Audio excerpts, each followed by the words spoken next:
Good day to you, my dear reading and writing skills students. Welcome to lesson number 1 of reading and writing skills. Okay, so this is for week number 1. And what is the lesson that we're going to discuss and talk about today? And that is text as connected discourse. And the objectives for our lesson for this day is, of course, first is for you to describe a written text as a connected discourse, to differentiate scanning, and SQ3R through Venn diagram and other real-life scenarios or situation. Third is to share the importance of being well-read through differentiated activities such as poem, slogan, digital poster, or infographics. Without further ado, let's begin with our discussion.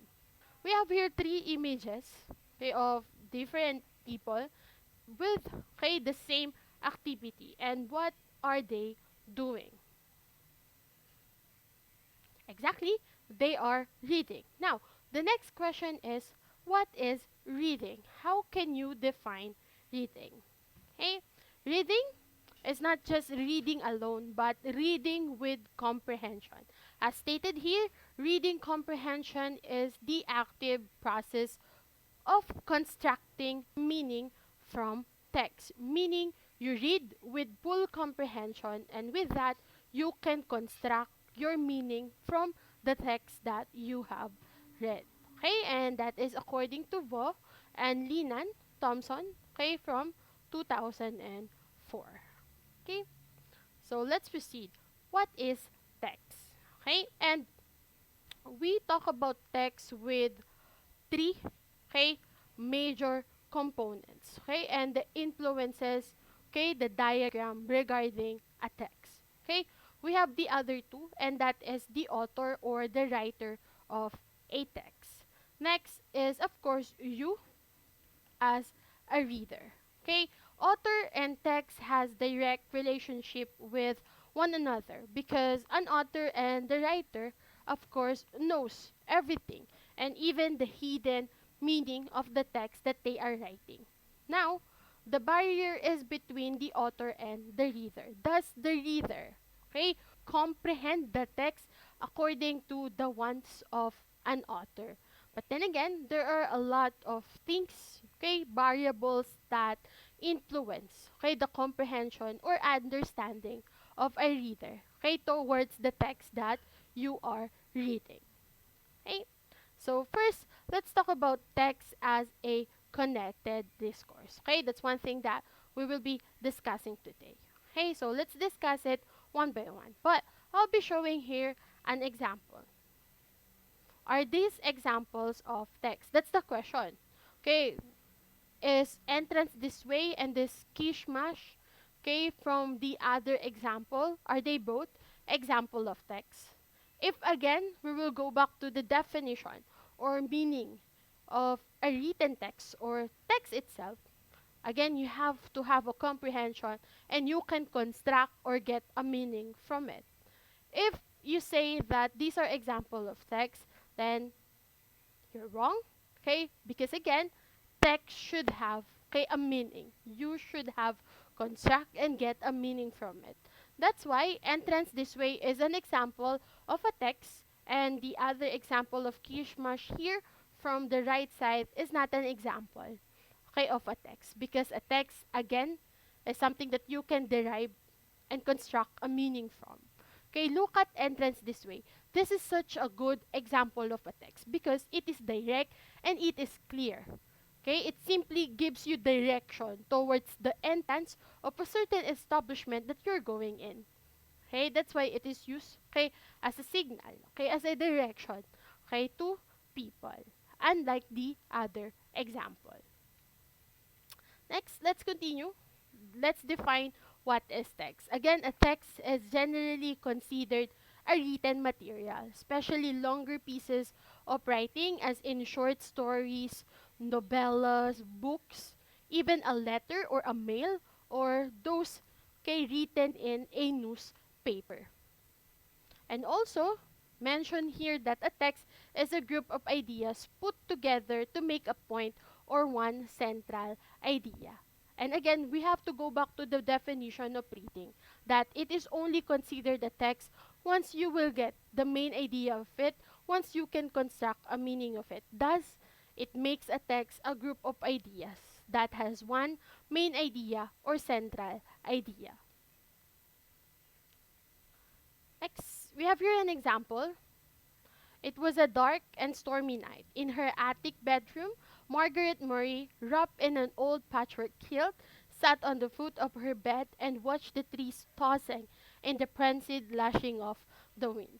Okay, this is an example of a very clear narrative text. Why? It is simply telling story, okay, that you can easily understand. When I ask you what is the setting, okay, of this sample text, you can say that it was a dark and stormy night. Okay, you can say that it is the attic bedroom. And when I ask you who is the character, you can simply tell me Margaret Murray. And you can also tell me the actions of Margaret Murray. Okay, that's why this is an example of a good written text. Okay, next, let's proceed to discourse. We're done discussing text now. Let's proceed to discourse because our focus is to discuss text as a connected discourse. Now, discourse is also a text. Okay, but this is with distinct features and purpose. When we say features, these are the parts. These are the content or supposed content of a text. Okay, and of course, the purpose that the author or the writer should serve to the audience, what we call your readers. Okay? And discourse is formal and often lengthy discussion of a topic where your concepts, the insights, the topics, the ideas, they are all and should be arranged in an organized and logical manner. Okay? When we say organized and logical manner arrangement, meaning, okay, the development, the strategy, okay, of the writer himself or herself should be understood easily, okay, by the readers. And lastly, it should convey meanings, propel you to do certain actions, and provoke a specific response. That's why when you are hating an antagonist, a villain, okay, and a literary story or a literary piece, then okay, the author or the writer is doing such a great job because he or she provoke you, okay, for a specific response because that's the thing that they want you to love the protagonist and to hate the antagonist. Okay, that's just for example. And also, just want to add up, this is a fact that discourse came from a Latin word, discursus. Okay? And the meaning of discourses before is actually conversation, argument, or debate. Okay, some of you might be thinking that if discourse is defined as conversation, debate, or argument, then it is spoken. No. Okay, discourse is both written and spoken. Okay? So, what are the example of discourse? We have here the journal diary, we have the news articles, we have anecdotes, we have procedures, we have critics, we have opinion piece, we have research articles. Now, let's discuss it one by one. When we say journal diary, these are the diaries that you're writing each and every night when you want to tell, okay, a certain happenings, okay, or events in your life in day-to-day basis. Next, we have your news articles. The news articles that you read from the newspapers, from the websites, from the social media. Those are example of news articles. Now, anecdotes are short review and observation towards something, and it can still be considered as a discourse. Next, we have the procedures. Okay, are you familiar with recipe? Okay, when you are cooking, those that shows procedures are example of discourse. Why? If discourse is a direct conversation between the writer, the text, and the reader, then procedure also. Because imagine, if you are buying, okay, a certain appliance, it comes with a manual, and manual is a sample of procedure. Okay, now, the inventor of the certain appliance that you buy, for example, a new air condition, if you buy that and I buy that also, or the whole class buys, okay, that certain air condition, the inventor of that appliance can't go, okay, to our houses, okay, one by one to tell us directions and instructions. That's why it comes to a manual. And that manual will serve as the conversation between the inventor and you, okay, as the buyer of that certain product. Same with the recipes. It's like the inventor of the recipe is telling you on how you can cook the same dish. Okay, so that's why procedure is an example of discourse. Next, we have critics. Okay, when we say critics, this is where you criticize, okay, a certain piece. And when we criticize, of course, it should be what? Objective. When we criticize, it should not include, okay, our personal feelings towards what we are criticizing. Next, we have opinion piece. Same when you are criticizing. Okay?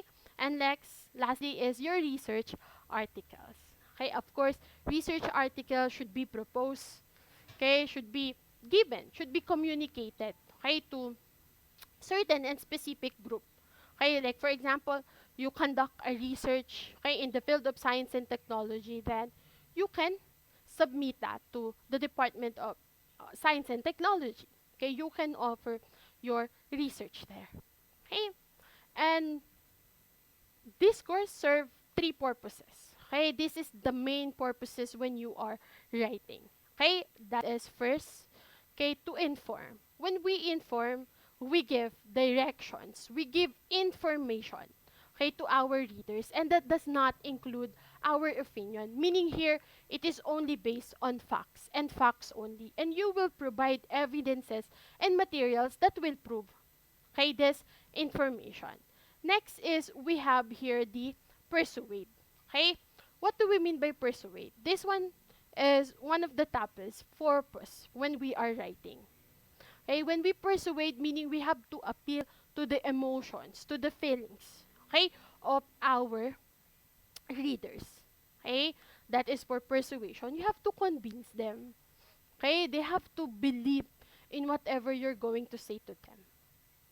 And lastly is to entertain. To entertain is to provide entertainment, to provide enjoyment, to provide a good pastime, okay, to your readers. And when we say to entertain, this is not just, specifically making people laugh, okay, but making them cry also because they feel the same way, okay, towards the characters that they are reading, towards the narratives, okay, of other people.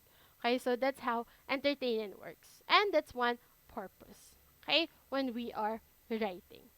Now, some of you might be asking, what are the factors, okay, that can affect or can influence the discourse or how we understand or how we get meaning or derive meaning from a text that we are reading. Okay? One of the major influences, okay, when we are reading, okay, that affects, okay, our comprehension is our experiences, our personal experiences.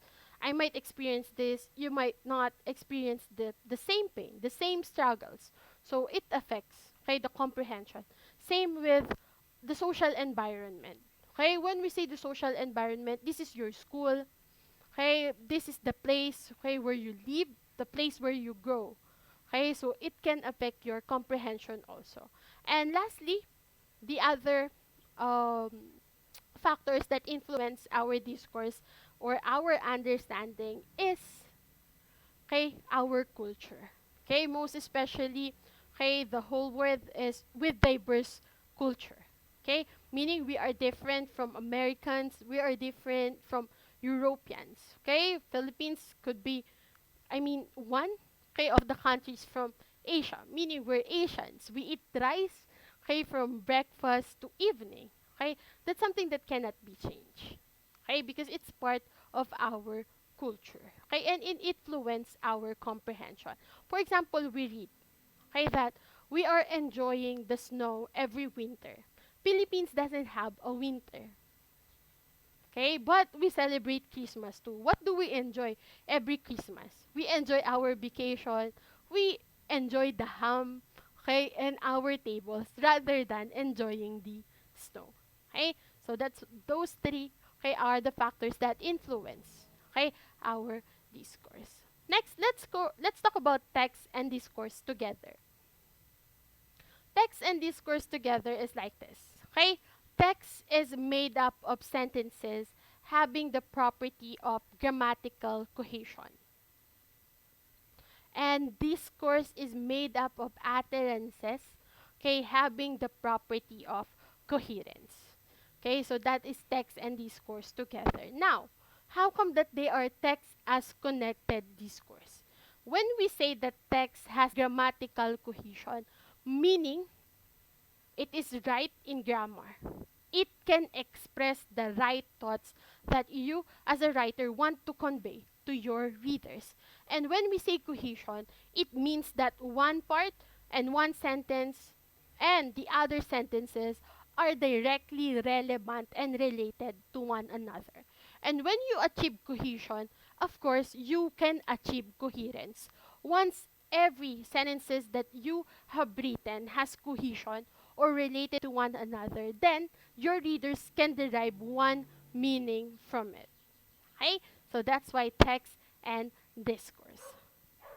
Next, lastly, text as connected discourse. I will just reiterate to everyone that text can be considered as connected discourse, meaning all of the ideas, a topic, or thoughts in a text must relate in a sense that they would express one main idea or one central idea. Okay, that's why text can be considered as connected discourse once it convey, okay, one main idea or central idea. So let's try. So I'll be showing you two passages, okay, that you have to analyze or tell what is the main idea. Okay, so this is text number one. If you read closely to it, okay, you can say that the main idea of the text is the development of arts throughout eras. Okay, so that is the main idea of text number one. And tip to everyone, take note of this that you can get the main idea just by simply reading or first three sentences of a paragraph, and that's it. You can find the topic sentence or the main idea. Okay? How about text number two? What do you think, okay, is the main idea of this? I can hear you from here. I know that you have the same answer, and that is prominent features of Mississippi River, or simply the Mississippi River. Right? You're doing a great job. Next, let's continue. We have here the reading process. Okay? Reading process is very short and it only has 3 levels. Okay? And what are these 3 levels, okay, or stages? Okay? When we are reading. Okay? The first one is pre, during, and post. In pre-reading, okay, you are only looking at the title, okay, the introduction, the preview, or the prologue of a certain book or text that you are reading. And here, you have to identify, highlight, note all the unfamiliar words to you. And during the reading process, you will give or you will get the meaning of all these unfamiliar words. And lastly, to pause reading, here you have to connect your previous idea and your new idea. Okay, because again, your past idea could be wrong. Okay, and it could be corrected once you read new material or new written material. So that's why you have to connect your old knowledge plus your new knowledge to create a new knowledge. Okay? Next, we have here a question. Am I an effective reader? Or if yes, then how can I improve that? How can I continue to become an effective reader? But if you're not an effective reader yet, the question is how to be one. Okay? So we will be discussing the strategies, okay, of becoming an effective reader or simply how to become an effective reader. So we have first previewing and predicting. Previewing, meaning you just have to review the titles, section headings, and photo captions of the reading materials. Okay? This is for you to simply get a sense okay, of structure and content of the reading selection that you are about to read or the one that you are scheduled to read about. Okay, again, previewing meaning you just want to see, okay, the title, what could be the content, okay, of your written material. Again, you just have to simply preview it. Next is predicting. Predicting is one of the smartest, okay, one of the coolest, okay, technique or strategy to become an effective reader. Why? Because here you use knowledge, okay, of the subject matter, of the author and the text type, and also the purpose. Like for example, you know Edgar Allan Poe as the author of Annabel Lee because you know him as a writer, okay, of a tragic mystery, okay, genre. Then you will know that the other written materials, the other literary pieces written by Edgar Allan Poe are also example, okay, of mystery, okay, or tragic genre. That is predicting. And when you predict also what could happen next, what could be the conclusion of this text that I am reading, that is predicting. That's very smart, okay, when we predict. Okay? And here, it doesn't necessarily mean that your prediction should be true, okay, or should be right. Okay? Our prediction could be wrong also. That's why it is called as prediction. Okay? Next, we have here the overviewing and the surveying. Okay? Overviewing here, you have to look at the chapters or sections. Again, overviewing is you're going to open the whole book. Because in previewing, if you remember, you just simply have to look at the titles and the other sections. And that's just previewing. But when we say overviewing, you have to look at all the chapters, all of the sections of the books. You have to check them. What could be the content at chapter 1 until the last chapter of a certain book. Okay, next is for surveying. Surveying is to give a rundown, okay, from the first section to the last. Okay, some of you might be thinking overviewing and surveying sounds the same. Okay, but what makes them different? Yes, they are closely, okay, related to one another or almost the same. But what sets them apart is that surveying requires noting because the term itself surveying. Survey. When we say survey, meaning you have to gather information, you have to gather data. Okay, and with that being said, surveying is like doing an overviewing, but this time you have to list it down. Okay? And then next, we have guessing from context. When we say guessing from context, meaning you have to use your background knowledge of a certain subject and ideas in the text. For example, okay, the textbook that you're going to use, okay, in your general biology says that biology 1, you will be discussing anatomy. And just by the word anatomy, okay, all of your past knowledges regarding anatomy or the body, okay, of a person, okay, you will guess, okay, the context that you will be talking about the body parts, you will be talking all the systems, okay, of our body. Okay, that is just from guessing from the context. Same when you are looking at unfamiliar memes, okay, unfamiliar images, content from the Facebook. When you don't know the context, you have to guess. Or you can jump into the comment section searching, okay, from the context of what you are reading. Okay? And next is paraphrasing. Paraphrasing is not just effective when you are reading, but effective also when you are reviewing for exam or quizzes. Okay? And paraphrasing, you have to stop, close your book, set aside your reading material, and restate, okay, the information, the data, the knowledge that you get from the text. Okay, that is paraphrasing. It's you simply reciting what you have remembered and what you have learned. Because you don't memorize, okay, what you are reading. You have to get the meaning from it. You have to get the very essence of what you are reading instead of memorizing them. Because when you memorize, again, when you memorize, you forgot one word, you forgot one sentence, the rest of the things that you memorize will crash down. Okay? So, those are the techniques or strategies, okay, to become an effective reader. Okay. Now, let's talk about the techniques, okay, in reading. What are these techniques in reading? Okay, so the first one is a very famous, okay, skimming. Okay, remember skimming, double I, double M. Meaning, when we say skimming, you are only looking for the main idea. Skimming is when you are looking for the main idea. Okay, again, remember that. Skimming is when you are only about to get the only or the main idea. Okay, next, the main idea or the skimming, when you are getting the main idea, you just have to simply, okay, use these three strategies. First is previewing, second is overviewing, third is surveying. Okay, next, we have here the scanning. When we say scanning, this is you use or for you to use, okay, to search only for specific information needed.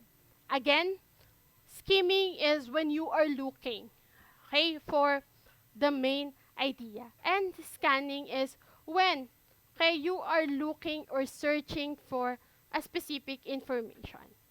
Okay?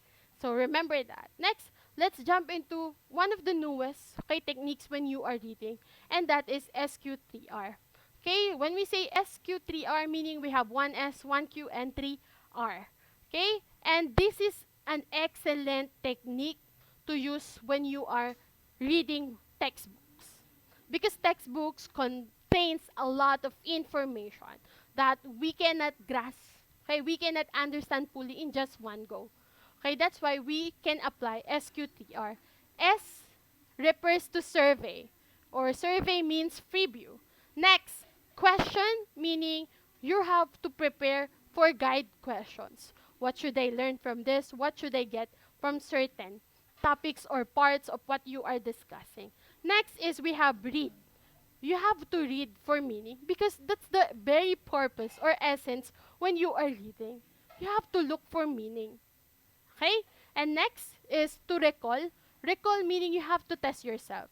This time, you have to answer the guiding questions you set earlier because that is the only way for you, okay, to tell yourself if I fully understand, okay, what I have read. And lastly is to review. Review after you read. Okay, what are your mistakes from the guiding questions? What are the basic important information that you forgot to include? Okay?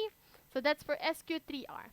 Next, we're down to second to the last of our technique, and that is comprehensive reading. When we say comprehensive reading, this one, the term itself, comprehensive, meaning, okay, full details reading.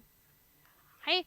This technique, okay, requires you, okay, to process the text for full understanding of the material. Meaning, from the first word until the last word of that book or that reading material, you have to read that to get, okay, the full understanding. Okay?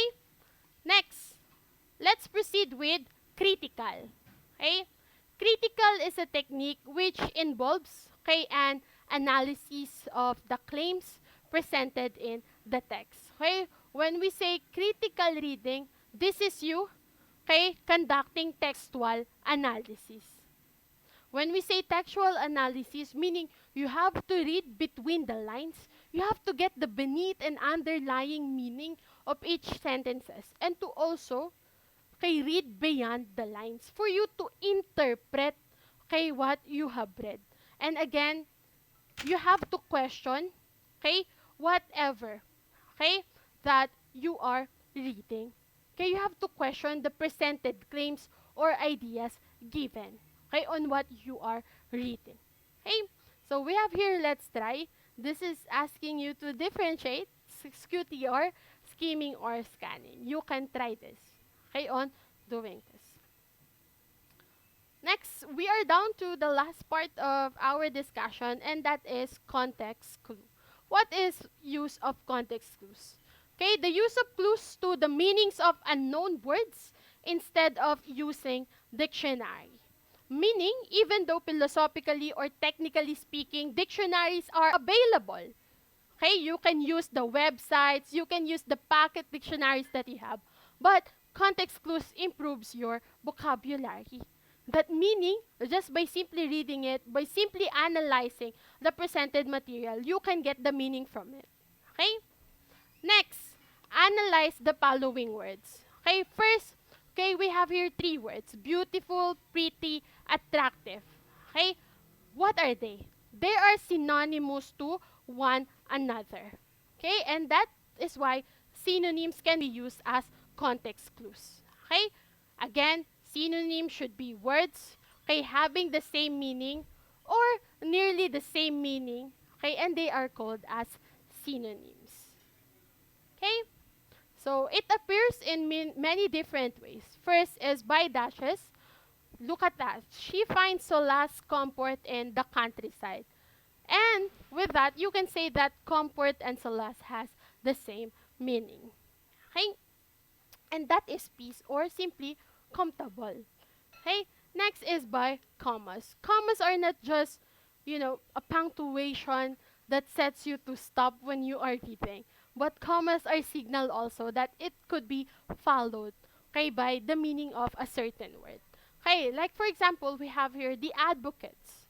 Okay, if you are new to this, you won't get what is the meaning of advocate. It is such an unfamiliar word. So it is followed with supporters, okay, of anti-mining form, okay, a picket outside the building. So you can say now that advocates means the same as supporters. Next, it could be with the use of parentheses. Okay, not everything that we want to deliver could be part of a sentence. That's why we use parentheses, okay, to include the other information. Okay, and we have here the local residents are among the hoarders. Okay, and the hoarders followed by an open and closed parentheses. It means a large group of people, okay, who lined up to take their chance in the contest. Could be a large group of people that line up in grocery store, okay, because they are afraid that they will lack, okay, of goods for pandemic or lockdown. Okay, you can say that. Next, we have here reinstatement. When we say reinstatement, meaning you end the sentence and then you followed it with another sentence that explains, okay, the meaning of the unfamiliar word. We have here the smiles of these little children are guileless. It ends with guileless. Now, the only signal words, okay, clues left for you is children, okay, and smiles, okay. What are the smiles of children? Okay, and then it ends with guileless. Now, it is followed by a sentence, they show innocence and no deception, meaning pure and innocent smile. Okay, that's the meaning of guileless. Okay, next, what about these words? Set of words. Beautiful, ugly, early, late. And we have awake and asleep. This is the opposite of synonyms, and that is antonyms, that simply means words having opposite meanings. Okay, take note that they do not give the exact definition. Same with what synonyms does. Okay, for context clues.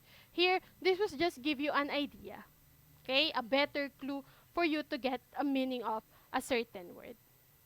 Okay, and it uses, okay, indicators such as but, although, despite, instead, in contrast, unlike, even though, on the contrary, conversely, etc., or more. Okay, we have here an example. Lara looks for a brighter future. However, there are times due to problems she cannot help but become a pessimist. Now, the first sentence here shows that Lara looks for a brighter future.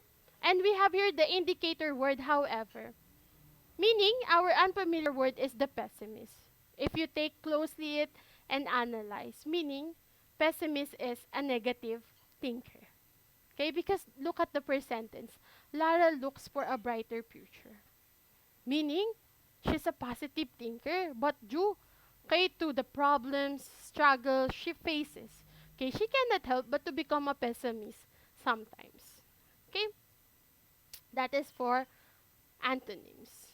Okay, next, let's analyze the following sentences.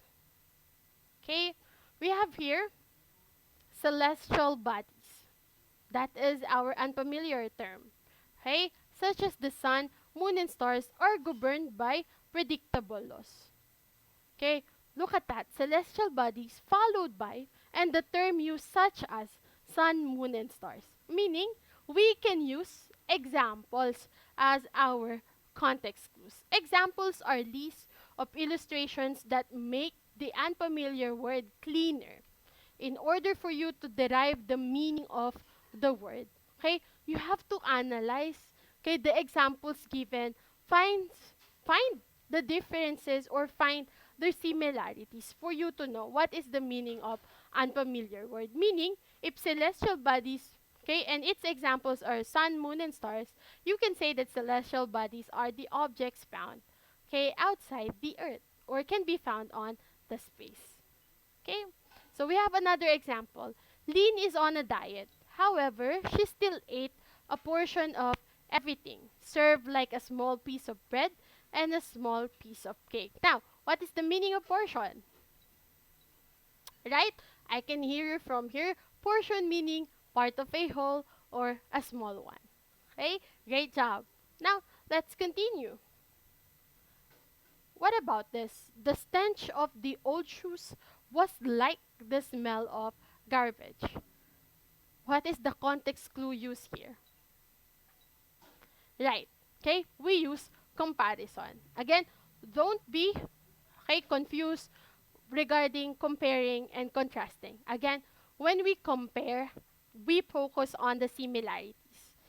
And here, shown on the sample sentence, we focuses on the likes or how two things or two variables are alike to one another. That is comparison. Okay? So it involves you identifying similarities and differences of two or more things, places, events. Okay? And it is indicated by such words as like as, similar to, in the same way, likewise, resembling to, or also. We have here an example. My brother is enthralled by birds, similar to the way that I am fascinated by insects. So we have here the unfamiliar term in bold. We have enthralled. And it's a same way that I am fascinated by insects. When we say we are fascinated, we are captured. Okay? We are amazed, okay, about certain things. So that is the same meaning of the word enthralled. When you are captivated, when you are astounded, when you are amazed, okay, towards certain things. Okay? So I'll be leaving you with guide questions. Okay, first is how does a text become a connected discourse? Next, what makes our reading easier? How do these techniques makes our reading easier? Next is where is it best to use skimming, scanning, and SQTR? Next is how does context clues helps us in reading text? And lastly, what is the importance of being well read? Okay? Will the concepts or topics discussed today be able to help you on becoming one effective reader? Okay? So let's check again our objectives. Okay, this week our objective is for you to describe a text, okay, as connected discourse, for you to differentiate scheming and SQ3R through our Venn diagram and other real life scenarios, and lastly, for you to share the importance of being well read. Okay, and with that, okay, we are about to go home. Okay, just leave in your answer whether red, yellow, or green. Okay, again, thank you so much, okay, for listening well. If ever that you have other questions, just kindly message me on pbelamide@ucc.ph or my personal email account belamidepolin25 at gmail.com. Thank you so much, my dear reading and writing skills students. I'll see you on week 2. Bye!